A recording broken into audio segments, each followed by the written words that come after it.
just a taste of what really drives me and why I signed up for this position. In the summer, I work on trails here on the district, and I also graduated from Western.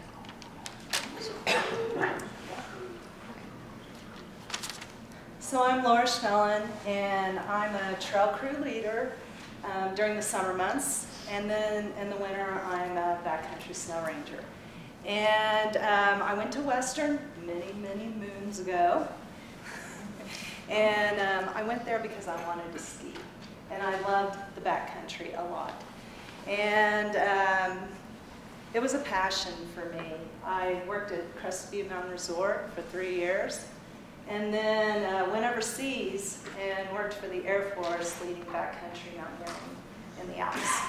And I was a backcountry Nordic patrol there as well, which I have a passion for Nordic skiing. And moved back here in 1998 because I love Crested Butte so much and the backcountry out there. And was fortunate to work in recreation and to work in the backcountry. I've worked on Red Mountain Pass as a backcountry patrol and monitoring use. I've also worked on the Uncompahgre Plateau. I worked at Crested Butte Mountain Resort as a snow ranger, monitoring their special use permit. Let's see, losing my thought here. And now I'm working as a backcountry patrol here in the Crested Butte area, and it's a passion for me. Like Joe, I'm a multi-user. I Nordic ski, I downhill ski, I backcountry ski. I ride a snowmobile, and I love snowmoto. That's my new passion. I bought one last season, and it is the funnest thing I have done next to cross-country skiing with my dog. So anyway, I live on snow, and I love snow, and I love the backcountry. I wanted to point out that Joe and I are not the only snow rangers for our district. We work with a great group of people. Aaron Drindle, who's our staff, spends a lot of time in the office, but he gets out there too, and he helps us monitor the backcountry. Like he said, we have a huge backcountry, 1.3 million acres, a lot of winter out there. So he's out there. Greg, can you stand up real quick? Greg Austin in the back right here. He's been here for quite some time, a Western alum, and he helps us out in the backcountry. He's also our trails manager. Joe Carlson, you stand up in the back there. He's the snow ranger up at CBMR, and he likes to get out in the backcountry too, and he helps us out as well. Emily Peters, are you here, Emily? Yes, there she is. Stand up, special use permit and outfitter and guides, and she gets out there and helps us in the backcountry and out in our big woods as well. We've also got Jack Mudd, who's joined our team. Jack, stand up. He's a facilities manager, and he's going to be out there helping us. He's new to our team, and this season we expect to have him out there monitoring and helping us in the backcountry. So we've got a great team that's getting out there and working with us. These are just some pictures of us doing our backcountry business. You can go ahead and flip to the next slide. We do it in all kinds of modes. We just like our passions, we ski, we snowmobile, we tour, we fat bike. Next. And I think Joe's going to talk about kind of a little bit of the history. Sure. So this is our sort of winter rec user guide, I guess. And so it has the emphasis areas in each drainage. This is just for the north end of the valley, but we have recreation all over, like Aaron said. But this map concentrates on the north end of the valley. So this essentially came from that working group in 1995 that sort of worked out different sort of emphasis areas in each drainage, like I was saying. So some of them are, the emphasis is Nordic skiing, and some of them the emphasis is motorized recreation. And so Laura and I, when we're out, we'll have these maps with us and talk to the different users about where they can go if, say, they end up in an inappropriate area. And yeah, so one special emphasis, or a more maybe managed area in the north end of the valley is Washington Gulch. And that has sort of more complicated boundaries. And so it requires motorized users to have a free permit, but with the permit comes a map and some education about where they can and can't go. So also, you notice that there's all these surrounding areas that are listed. Those are not in the Crested Butte area, and those are areas that we cover as well. And there are not maps in those areas, but there are some management that has gone on over the years. And I didn't talk about the history, but late in the 60s, Crested Butte Mountain Resort was being developed.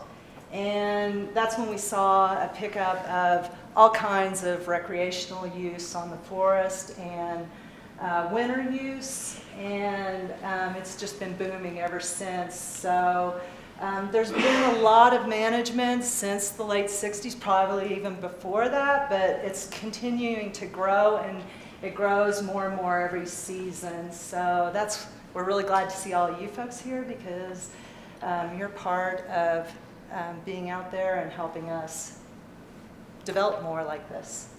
And we also brought the brochure if you're interested, and it's here for you to take home, and I'll pass some around. And it has a lot of information about winter management, so if you'd like one, you can grab one.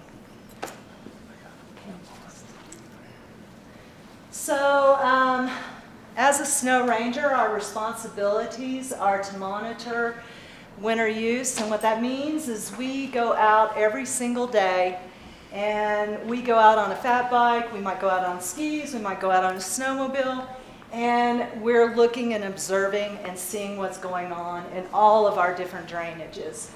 And while we're doing that, we're collecting data. And we take that home every single night, and we make a report, and we file it, and we compile a report at the end of the season.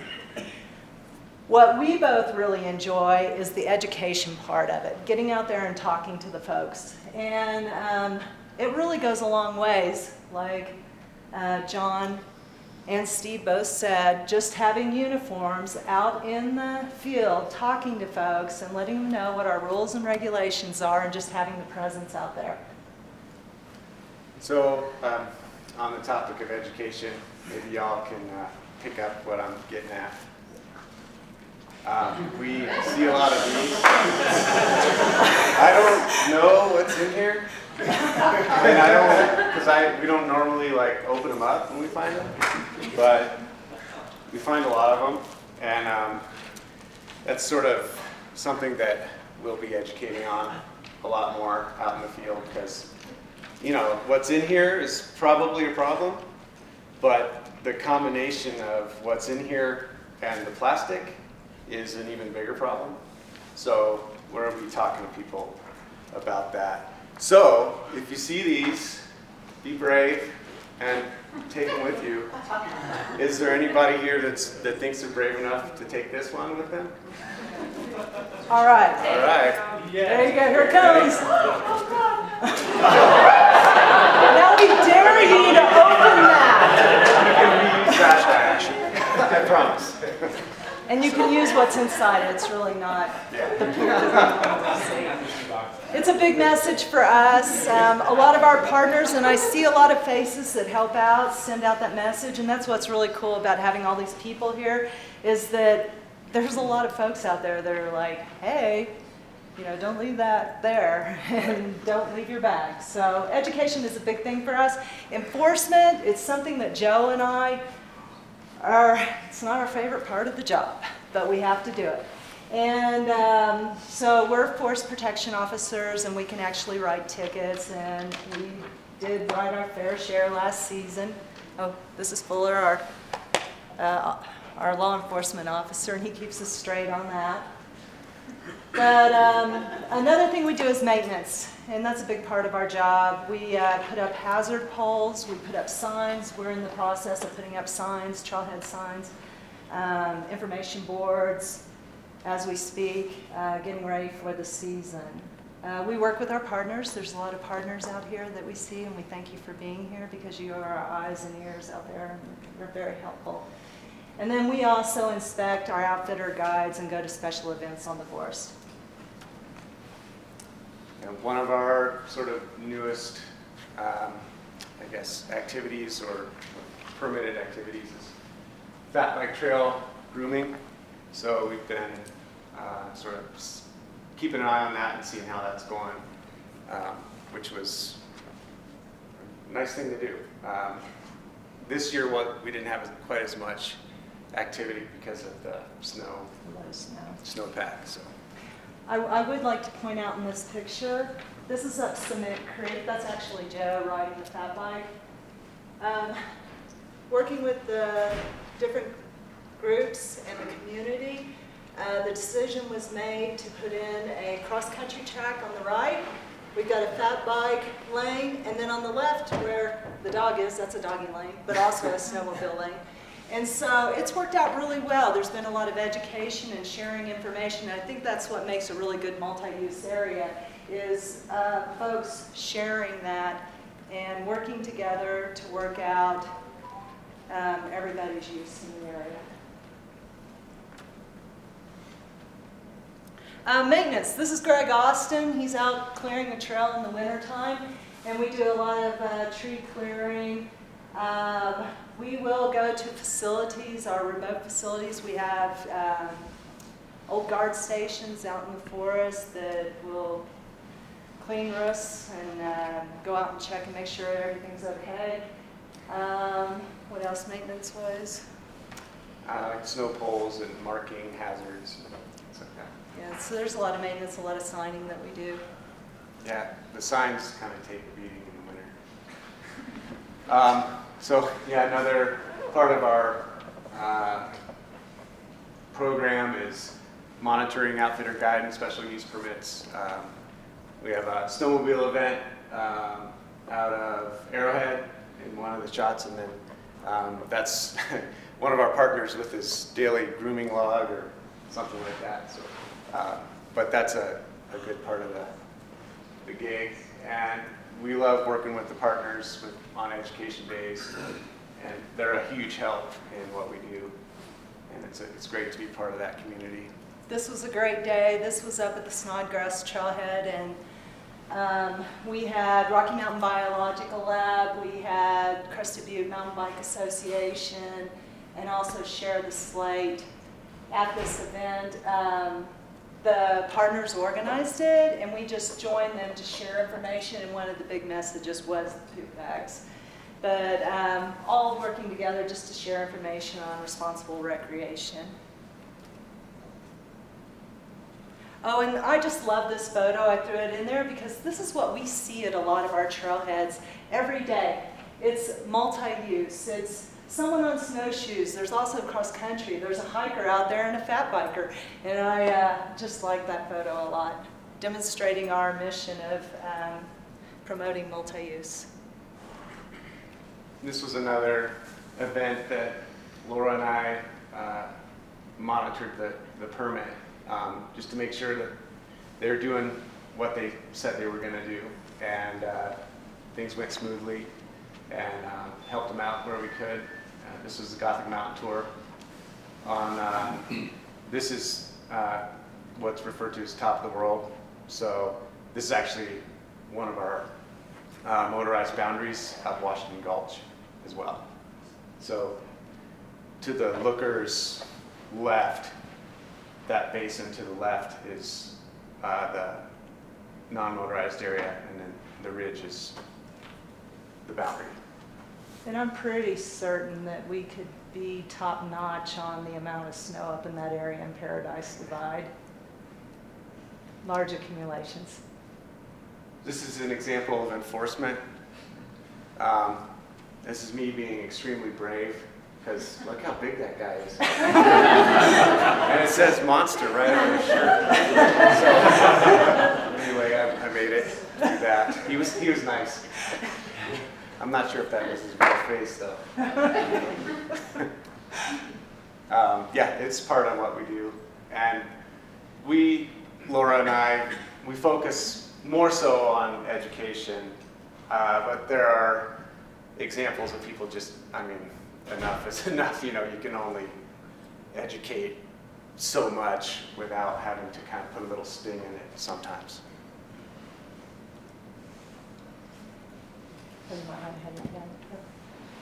So this is the map that we referred to before, Washington Gulch area, and it's probably, like I said, the most intricately managed of our winter areas, and that came out of, was that updated? 2005. 2005. Okay. So yeah, this is the area with the required permit for over snow vehicles, snowmobiles, and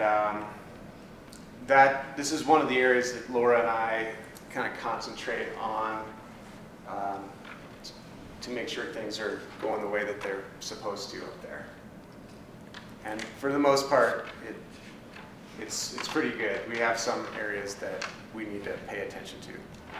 Yeah, Joe mentioned that folks have to have a sticker in this area. It's a free sticker that we give them, and they get a map with rules and regulations on where they can and can't ride. So for example, the red area is backcountry skiing areas, and we ask that snowmobiles don't go in that area. And we did have a problem with that, but now it's very rare to see any tracks in there. And we've got a lot of signing that goes on in that area. I think our next sign. There's, one of the signs that's up on top of the world at the Rock Creek boundary. So we place signs up like that, and we've had really good compliance with our signs, and haven't had to replace them too much. So another part of our job is we do a lot of public service announcement, PSAs, and we also place a lot of education on our information boards, and that would be in the form of, we put maps, we hand maps out to people, we put up posters that talk about respecting private property, that kind of thing. We also put this kind of information in the paper often, just like the Washington Gulch map that you saw. We'll have that in the paper with just a little blurb reminding people what they can and they can't do, that kind of thing. And it seems to go a long ways. I was just at an Irwin meeting with the community, and they were talking about that the PSAs do really good business in getting people to comply with our rules and regulations. So we'll continue to do that. And those are some of the things that we spread the word on. And while we're out there, it's nice to have the interaction with like private landowners up at Irwin, for example, that are letting us know what's going on up there so that we can educate further. Like if there's an issue, we can talk about it to the general users out there and put stuff on signs like the landowner sign up here, the private sign, came from an interaction with an Irwin local. And yeah, this is an example of some of our trailhead boards that we maintain and put up every winter. We have 8 trailhead boards in the Crested Butte area that we maintain, but we also have other information boards. We use the TA boards, is that the correct term, the TA boards that are the 3-panel boards, and those are community developed with our partnership. And we use those boards for education, and we have tons of other fire boards that we put information up. And so there's a lot of boards and information going out there.